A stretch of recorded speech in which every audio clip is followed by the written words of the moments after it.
mas é sempre bom estar abençoando. Amém? Pai, nós somos gratos, Senhor, por essa oportunidade, Senhor, nós podemos te adorar. Pai, de estar ofertando a tua casa. Por isso, entrega em tuas mãos teus filhos, Pai, que ofertaram, que dizimaram. Continue abençoando, Senhor, teus servos, Pai, aqueles que não puderam. Pai, que o Senhor venha abrir as portas para que eles possam, Senhor, estar entregando, Senhor, e contribuindo, ó Pai, com a obra da sua igreja, Deus, que eles possam estar, Senhor, Pai amado, vendo, Pai, o teu mover nas suas vidas, provando que o Senhor é bom, Senhor, em cada decisão, em cada prova que eles entrarem, ó Pai. Dê a sua bênção sobre cada um, Senhor. Joga por terra o devorador, o migrador. Em nome de Jesus, Pai, nós abençoamos os teus filhos. Pai, que está com a serva, Senhor, uma posição na qual o Senhor, meu Deus, ó Pai, o Senhor ama, Pai, de humilhação, Senhor, de rendição, ó Pai. Pai, sendo a tua vontade, ser com ela mais uma vez, onde quer que ela tenha, Senhor, botar na planta dos pés delas, confirma a obra, Senhor, que só tem na vida dela. Pai, que a palavra que sair, Senhor, da boca da tua filha, vem encontrar corações nessa noite. Pai, assim como o teu ungido falou na tua casa, Senhor, que nós devemos estar com a terra preparada, Senhor, para dar frutos devido à tua palavra ser lançada. Usa a tua filha mais uma vez. Abençoa não só ela, mas toda a família dela, a casa, o casamento, o trabalho, o ministério. Meu Deus, recompensa a tua filha que tem feito a tua obra de coração. É o que nós te pedimos, te agradecemos, em nome de Jesus. Amém, Senhor. Glória a Deus. Aleluia. Glória a Deus. É com temor e tremor que eu subo nesse lugar. Meu Pai. Porque não é só um elevado, né? Você vê aqui. Recentemente até estive ali com o pastor Ulisses, né? E a esposa dele, né? Irmã Elaine, né? E aí ele teve um irmãozinho que teve uma oportunidade e falou: aqui é um lugar simples, Senhor. Simples. Eu falei: sim, por quê? Porque é chão batido? Porque tem tijolo? É isso? Você não sabe o poder que está emanando aqui dentro desse lugar. Aleluia! Você não sabe como Deus tem se agradado desse lugar. Glória a Deus. E a disposição dos seus servos, dos seus filhos, de estar aqui nesse lugar. Isso agrada a Deus. Amém? E eu quero desde já agradecer a pastora Patrícia. A gente tentou algumas vezes, né? Aí teve imprevistos, eu não consegui, mas pago. É porque tinha que ser hoje. O encontro está marcado para o pastor Rodrigo também. Amém? Eu já podia ir embora, que eu já estou. Meu Deus! Essas levitas, essas coreografias de Jesus, desses abençoados. A levita que louvou. E os irmãos que operaram aqui no Ministério de Louvor já estava bom, né? Mas não, ainda falta ainda. Ainda tem a palavra. E quem veio disposto aqui a receber a palavra do Senhor? Amém, Senhor. Glória a Deus. Quando você levanta a mão para Jesus e diz assim: eis-me aqui. Eu estou muito feliz de ver tantos adolescentes e pré-adolescentes e crianças nesse lugar, porque uma coisa que a gente tem ouvido lá na Mevan, né, onde a gente congrega lá, eu agradeço ao apóstolo Luciano também, que é o nosso pastor aqui no Cabo Frio, por me liberar aqui. O pastor Júnior está me liberando hoje para estar aqui com os irmãos. Mas antes da palavra, a gente pega as crianças e ora, né, para ir para a escolinha, abençoa as crianças. E eles falam o seguinte: que a criança não é a igreja do futuro, a criança é a igreja do hoje. Amém, Senhor. E Deus já usou uma criança dentro do meu ministério para falar comigo. Aleluia! Uma criança de 2 anos de idade. Jesus, Deus falou comigo através daquela criança. Então, se Deus tiver que usar o pequenino, o adolescente, o pré-adolescente, Ele vai usar. Amém? Mas vamos à palavra do Senhor, que encontra-se no livro do discípulo apóstolo João, capítulo 14.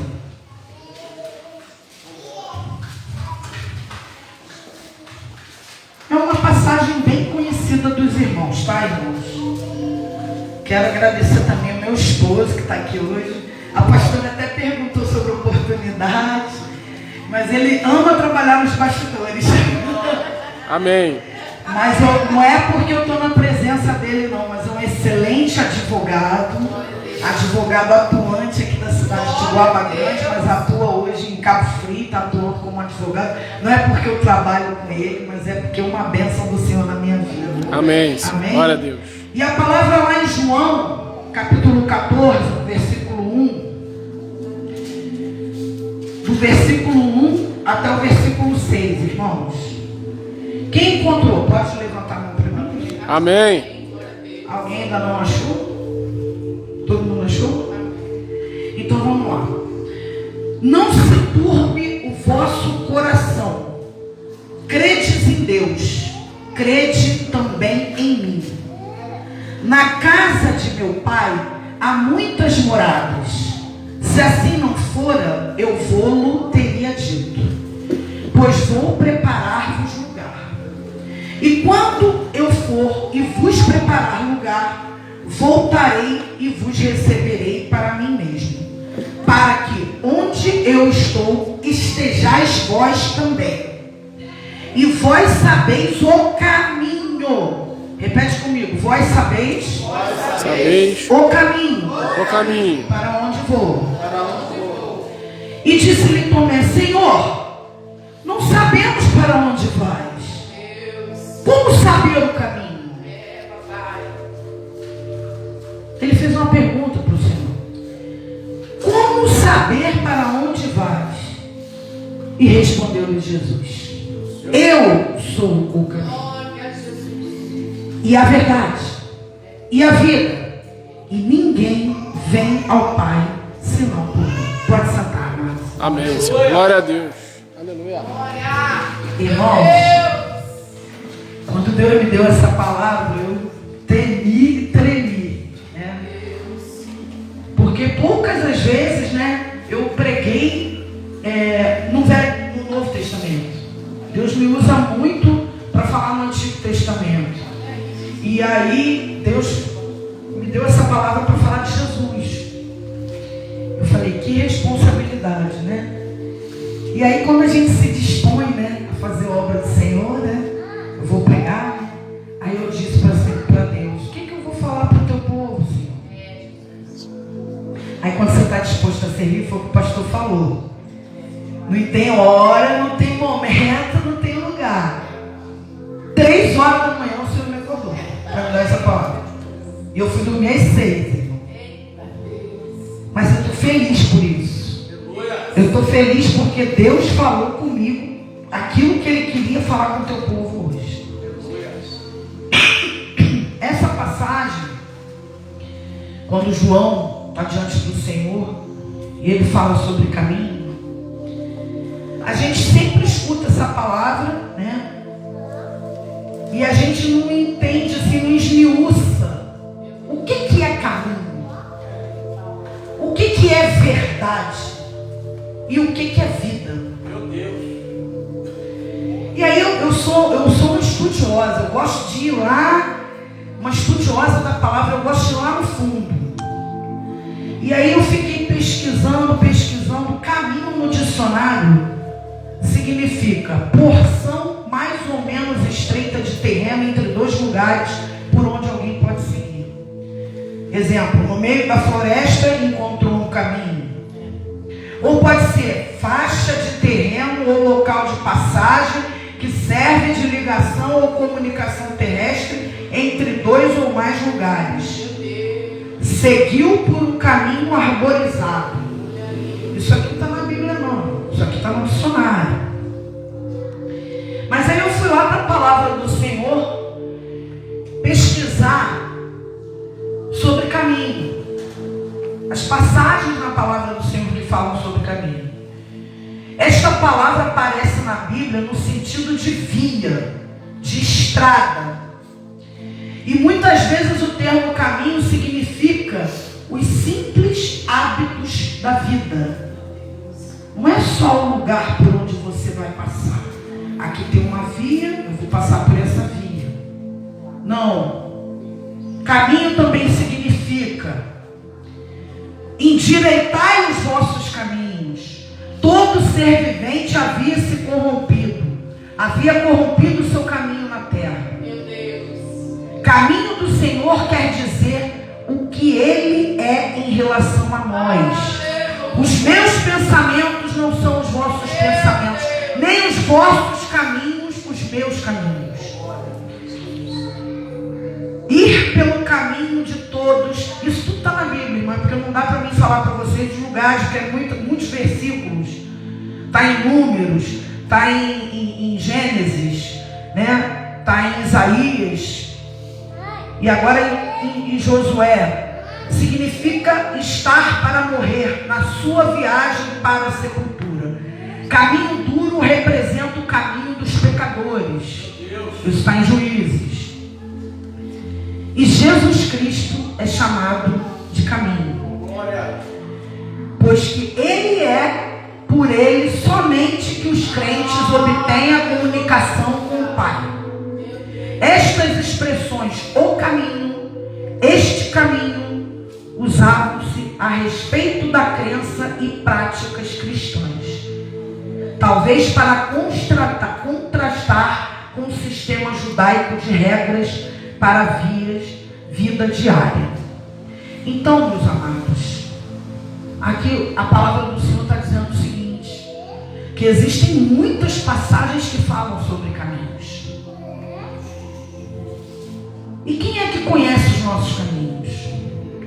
O Senhor conhece os nossos caminhos. Os nossos caminhos não é só na hora que a gente levanta e vai deitar, não. Quando você está pensando, Deus já está vendo para que caminho você está indo no teu pensamento. Já é o caminho. Eita, Jesus! Verdade, Pai. Então, caminho não é só as suas atitudes, as suas ações. Hoje eu acordei, eu escovei o dente, eu troquei de roupa, eu fui para o trabalho, eu peguei ali um ônibus, fui até Iguabinha, fui até Iguaba Grande. Não. Caminho é os seus pensamentos. O que está no teu coração é o caminho. E a irmã hoje, eu não sei qual foi, acho que foi a diaconisa ali, né? Que falou sobre Ezequiel hoje. Ela falou sobre Ezequiel na parte do Vale dos Ossos Secos. E Deus me levou lá em Ezequiel 33:7, que é um pouquinho antes do que a irmã falou. A ti, pois, ó filho do homem, te constituí por atalaia sobre a casa de Israel. Tu, pois, ouvirás a palavra da minha boca e lhe darás aviso da minha parte. Se eu disser ao perverso, ó perverso, certamente morrerás, e tu não falares, para avisar o perverso do seu caminho. Olha aí o caminho aí aparecendo aí. Morrerá esse perverso na sua iniquidade, mas o seu sangue eu o demandarei de ti. Mas se falares ao perverso para o avisar do seu caminho, olha aí, se falares ao perverso, mas se falares ao perverso para avisar do seu caminho, para que dele se converta, e ele não se converter do seu mau caminho. Deus vivo. Que mau caminho é esse? Querido. Mau caminho, que é isso? O que é mau caminho? O que? Ele pegou pela direita, era para ir para a esquerda? Não. Mau caminho é muitas vezes quando a gente abre a boca, como a irmã está fazendo um jejum aqui para. Eu vou entrar nesse negócio aí. Esse jejum de palavras murmuradoras. Isso é um mau caminho. Quando você olha para o teu irmão e começa a fofocar, você está no mau caminho. Então tudo que a gente faz que não agrada ao Senhor, o que a gente pensa, é mau caminho. E aí, assim falais vós, visto que as nossas prevaricações e os nossos pecados estão sobre nós, e nós desfalecemos nele, como pois viveremos? Dize-lhes, tão certo como eu vivo, diz o Senhor Deus, não tenho prazer na morte do perverso, mas em que o perverso se converta do seu mau caminho e viva. Convertei-vos de vossos maus caminhos, pois porque haveis de morrer, ó casa de Israel. Então, esse caminho que Deus está olhando. Glória. Nosso caminho diário. O que a gente está pensando? O que a gente está falando? Como a gente está agindo? Né? E Provérbios 14, para encerrar sobre caminho, diz assim: há caminho que ao homem parece direito, mas ao cabo dá em caminhos de morte. Então, para você ver como é que caminho para Deus é uma coisa muito séria. Porque esse caminho, por onde você está seguindo esse caminho pode te levar à morte. À morte. Esse caminho pode te levar à morte. E aí agora a gente vai falar sobre verdade. Verdade no dicionário significa propriedade de estar conforme com os fatos ou a realidade. A verdade de uma afirmação. Número 2, coisa, fato ou evento real. Falar sobre verdade é complicado. Porque verdade é uma coisa subjetiva. Caminho, você até imagina, é uma coisa que eu vou andar, seguir ali. Mas verdade não, verdade é algo subjetivo. Verdade é algo subjetivo. E aí eu fui pesquisar sobre verdade. Em todas as falas, quase todas, irmãos. Olha que eu li muito sobre verdade. Em quase todas as falas de Jesus ele diz: em verdade vos digo. Ele sempre põe a verdade antes das frases. Toda vez que Jesus vai se referir a algo, ele põe a palavra verdade antes. E aí, João 18:37, Pilatos diz para ele assim: então lhes disse Pilatos: logo tu és rei? Respondeu Jesus: tu dizes que sou rei. Eu para isso nasci e para isso vim ao mundo, a fim de dar testemunho da verdade. Olha só. Todo aquele que é da verdade ouve a minha voz. Perguntou-lhe Pilatos: o que é verdade? Tendo dito isto, voltou aos judeus e lhes disse: eu não acho nele crime algum. Um homem com poderes, autoridade, porque Pilatos representava a autoridade constituída naquele lugar. Ele perguntou para Jesus, ele não sabia o que era verdade. E quantas pessoas estão por aí sem saber o que é verdade? É verdade. O que é verdade? É verdade. E aí eu fui pesquisar sobre o que é contrário à verdade. Porque se existe verdade, é porque existe mentira. E aí a primeira mentira que é muito espalhada hoje é o tal do relativismo. Irmãos, eu estudei direito, pela misericórdia de Deus.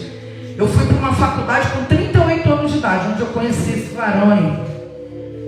Deus já tinha um encontro comigo e com ele lá naquela faculdade. Porque Deus queria colocar justiça na nossa vida. Uma coisa que eu não entendia, porque na minha família não tinha ninguém da área jurídica. Mas eu fiz direito e estudei filosofia. Filosofia é benção, irmão. Tem muita filosofia boa. Mas você sabe o que a filosofia do relativismo fala? Vou ler só um pedacinho para você. O que é relativismo? Relativismo é uma corrente de pensamento que questiona as verdades universais do homem, tornando o conhecimento subjetivo. O ato de relativizar é considerar questões cognitivas, morais e culturais acima do que considera verdade. Ou seja, o meio que se vive é determinante para construir essas concepções. A relativização é a desconstrução das verdades. Olha aí, papai. Então Jesus disse: eu sou a verdade. E o relativismo está dizendo: não, ele não é a verdade. Misericórdia. O relativismo está dizendo isso. Porque eu tô lendo para você aqui. Eu pesquisei isso no Google, tá? O pai dos burros. Eu tô lendo isso aqui para vocês, que é um conceito geral sobre relativismo. Eu não inventei isso, né? Só que existe também o relativismo religioso. E o relativismo religioso ultrapassa o relativismo moral. Além de questionar a formação de conceitos de bem e mal, porque o relativismo religioso diz que não existe bem e mal. Não existe diabo. Não existe inferno. Que isso? É mentira. Isso aí a igreja inventou para pegar dízimo dos bobos. Desculpa falar assim, tá, pastor? Meu Deus! Até de uma forma vulgar. Mas é assim que o diabo bota na mente de muita gente. É bobagem. Entendeu? Então o relativismo religioso, ele ultrapassa o relativismo moral, né? Ele questiona conceitos e diretamente ligados à religião coloca em questão a palavra de Deus como a única verdade. Ou seja, você não tem que crer nisso como a única verdade. Isso aí é relativo. Isso aí não. Você não tem que acreditar nisso como a tua única verdade. Não precisa.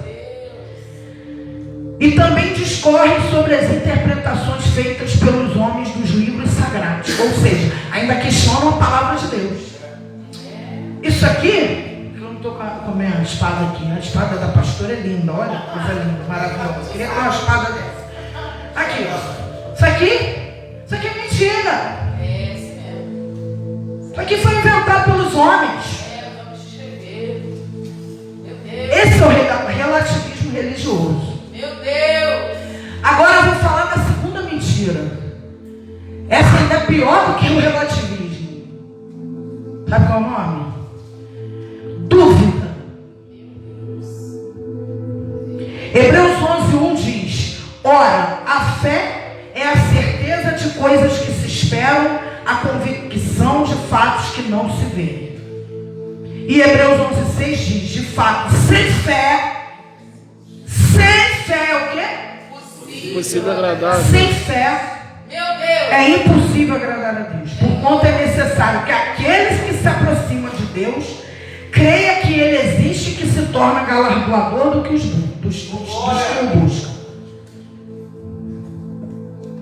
E aí aquela sementinha do mal, como foi lá com Eva, conhece essa árvore aqui? Não. Se você comer, não vai te fazer mal não. Quer essa árvore aqui? Pode comer. Come. Não vai acontecer nada com você se você comer ela. Comer o fruto dela. É a praga da dúvida.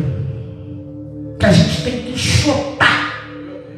Que a palavra que eu preguei lá foi sobre pássaros. E naquela passagem de Abraão, ele ainda nem era Abraão, era Abrão. E ele estava lá fazendo o sacrifício dele, aí veio o que? As aves de rapina. Vai fazer sacrifício para não fazer o sacrifício. Que é essa ave de rapina que vem na nossa mente. E não dá dinheiro na igreja não. O pastor quer ter o dinheiro. Mas se você não der, irmão, Deus vai trazer o que vai dar muito. E eu já vejo esse lugar aqui mais que abençoado. Glória a Deus. Porque a obra não é dele não. A obra é de Deus. E aí tem uma outra passagem sobre dúvida, que o próprio Satanás tentou ter Jesus Cristo. Lá em Mateus 4:3 ele diz que então o tentador, aproximando-lhe dele, diz: se és filho de Deus, manda que essas pedras se transformem em pães. Jesus, porém, respondeu: está escrito. Jesus nem discutiu com o diabo. Aí a gente grita: queima. Jesus falava assim: está escrito. Não só de pão viverá o homem, mas de toda a palavra que procede da boca de Deus. Então o diabo levou ele à cidade santa, colocou ele sobre o pináculo do templo e disse: se és filho de Deus, se. O que é se? Quem estuda português aí? É um pronome de dúvida. Você é filho. Ele tentou colocar dúvida no nosso Senhor. Que que dirá nós? Se és filho de Deus, atira-te de baixo aí. Porque tá... Aí Jesus disse, está escrito, aos seus anjos ordenará a teu respeito que te guarda, e eles te sustentarão nas suas mãos para não tropeçar em alguma pedra. Aí Jesus disse, o diabo disse isso para ele. O diabo sabe a palavra de Deus. E aí Jesus respondeu, também está escrito, não tentarás o Senhor teu Deus. Então quando esses pensamentos ruins vêm na tua mente, você fala, está repreendido em nome de Jesus. Mas fala alto mesmo. Igual a irmã estava falando aqui, a que falou de profetismo foi a irmã ali, né, diaconisa? Profetismo, bota a tua boca. Não empresta a boca para ficar murmurando, não. Abre a tua boca para profetizar. Então aí, nós vemos, e aí levou ainda tentou mais uma vez no monte, mostrou-lhe todos os reinos e a glória deles, e ele disse, tudo isso te darei. Como é que ele vai dar uma coisa que não é dele? É tudo dele, é tudo de Jesus, é tudo do Senhor. Como é que ele vai dar algo que não é dele? Aí Jesus não perdeu nem mais tempo. Jesus falou, retira-te, Satanás, porque está escrito, ao Senhor teu Deus adorarás, e só a ele lhe dará culto. Com isto, o diabo fez o quê? Se retirou, e vieram os anjos e o serviram. Então nesse capítulo, você vê ali o se. E no vocabulário de Deus não existe se. Sinto muito te dizer isso, mas essa é a verdade. No vocabulário de Deus só existe sim e não. Seja porém a tua palavra sim ou não, o que passar disso vem do maligno. O ladrão vem somente para roubar, matar e destruir. Eu vim para que tenham vida.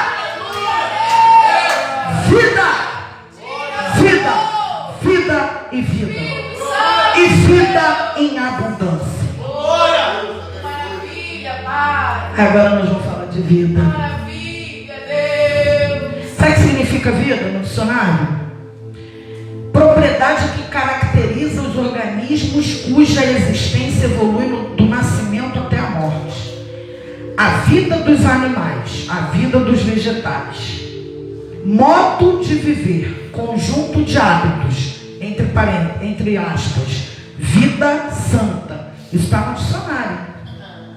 Ou seja, vida não é só você respirar o fôlego de vida. Vida também é a forma como você vive. É um conjunto de hábitos. Meu Deus. E lá em Gênesis 2:7 diz, então formou o Senhor Deus ao homem do pó da terra e lhe soprou nas narinas o fôlego de vida.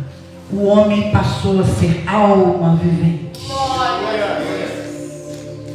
E Gênesis 2 diz, do solo fez o Senhor Deus brotar toda sorte de árvores agradáveis à vista e boas para o alimento, e também a árvore da vida no meio do jardim, e a árvore do conhecimento do bem e do mal. E pelo fato do homem ter desobedecido a Deus, tocando e comendo do fruto da árvore do bem e do mal, Deus o afastou da árvore da vida. A gente falou dessa passagem da pouco. E o Espírito Santo está dizendo para você, cuidado com o que você toca. Cuidado com o que você ouve. Cuidado com o que você vê. Você já viu aqueles 3 macaquinhos que tem no WhatsApp? Que eram aqueles bonequinhos que eles... como é que fala?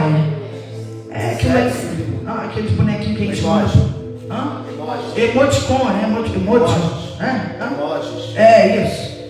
Aí tá lá, um assim, outro assim, né? E o outro assim. Cuidado com o que você vê. Cuidado com o que você fala, irmão.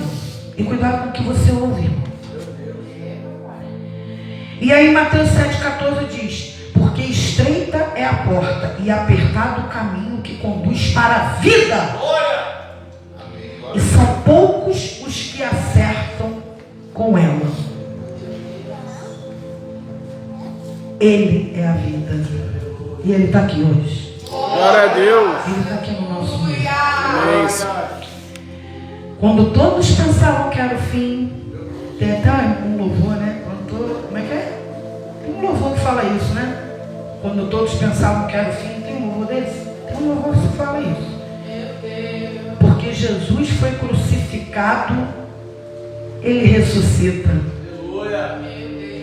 Então quer dizer, a morte não é nada para Jesus.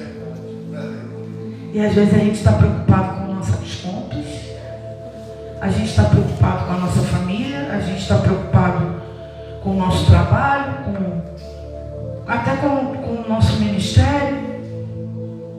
E Jesus venceu a morte, irmãos. Ao terceiro dia Ele ressuscitou. Glória. E aí eu vou terminar essa passagem falando lá em 1 Coríntios, terminar essa mensagem. 1 Coríntios 15, 20. Se você puder ficar de pé. Amém, Senhor. Glória a Deus.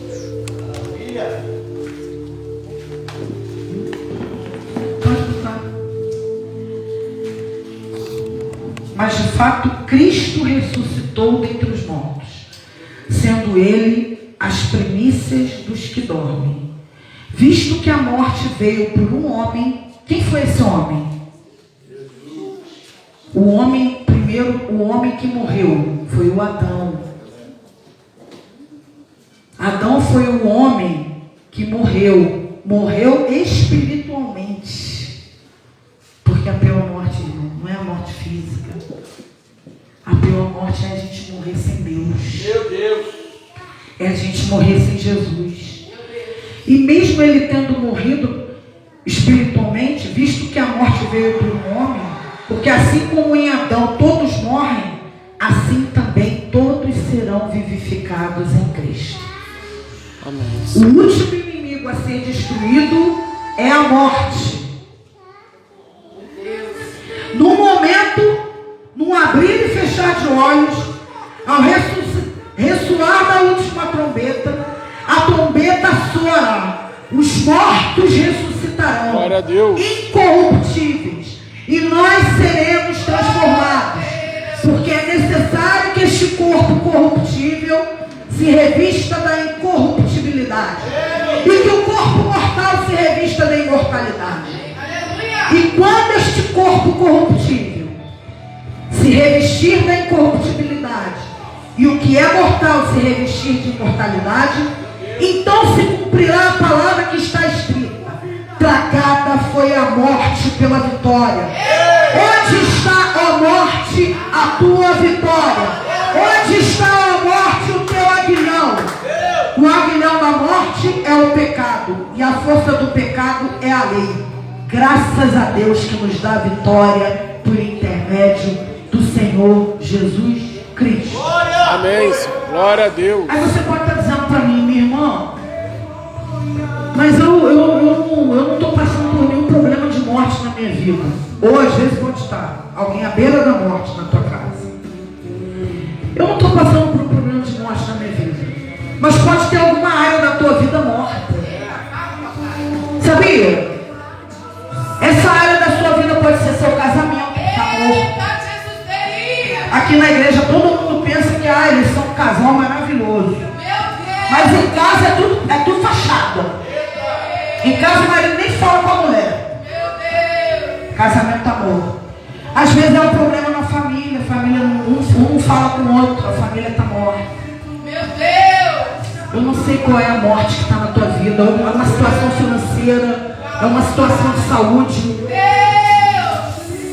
Pode aumentar aí. Eu não sei o que está morto. Você pode ficar de pé nessa hora? Vem aqui na frente. Todo mundo. Todo mundo aqui na frente. Todo mundo aqui na frente. Vem, irmão. Vem, irmão. Todo mundo aqui na frente. Eu não sei o que morreu na tua vida. Às vezes morreu a tua vontade de ofertar, de dizimar. Ah, eu não vou dar mais dinheiro na igreja. Às vezes morreu os teus sonhos